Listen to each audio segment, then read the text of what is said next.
Hello guys, welcome to our channel. இன்றைக்கி நம்ம என்ன வீடியோ பார்க்குறோம் அப்படின்னா, ஏதோ புதுசாக அப்டேட் விட்ருக்காங்க கைஸ்.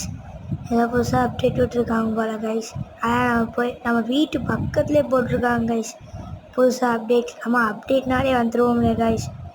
அப்டேட் வந்திருக்காங்க கைஸ். ஸோ நம்ம போய் பார்த்துருவோமா கைஸ். ஃபஸ்ட்டு பைக்கை ஆர்டர் பண்ணிக்குவோம். ஆர்டர் பண்ணிட்டு பக்கத்துலேயே தான் கைஸ் இருக்குது. நாங்கள் ப்ளூ கலரில் ஒன்று தெரியும் கைஸ். அதான் கைஸ், ப்ளூ கலரில் ஒன்று தெரியுதா கைஸ். அந்த பக்கத்துலேயே கைஸ், பக்கத்துலேயே போட்டிருக்கேன். நானும் ஏதோ வீடு நினச்சேன் கைஸ். பார்த்தா ஏதோ போலீஸ் ஸ்டேஷன் போட்டிருக்கு. பக்கத்தில் போய் பார்த்தா தான் கைஸ் தெரியுது உள்ளே ஒரு ஜெயில் இருக்குது, எவ்வளவோ இருக்குது கைஸ். ஆனால் ஒரு படிக்கட் போட்டிருக்காங்க. அந்த இப்போ கூட பறந்துருச்சு கைஸ். பைக்கை தொட்டனி பறந்துருச்சு. அதை கட் பண்ணியிருப்பேன். ஓகே கைஸ், அதை விட்டுருங்க கைஸ். ஒரு செவுறு போட்டு அதுக்குள்ளே படிக்கட்டை போட்டிருப்பாங்க.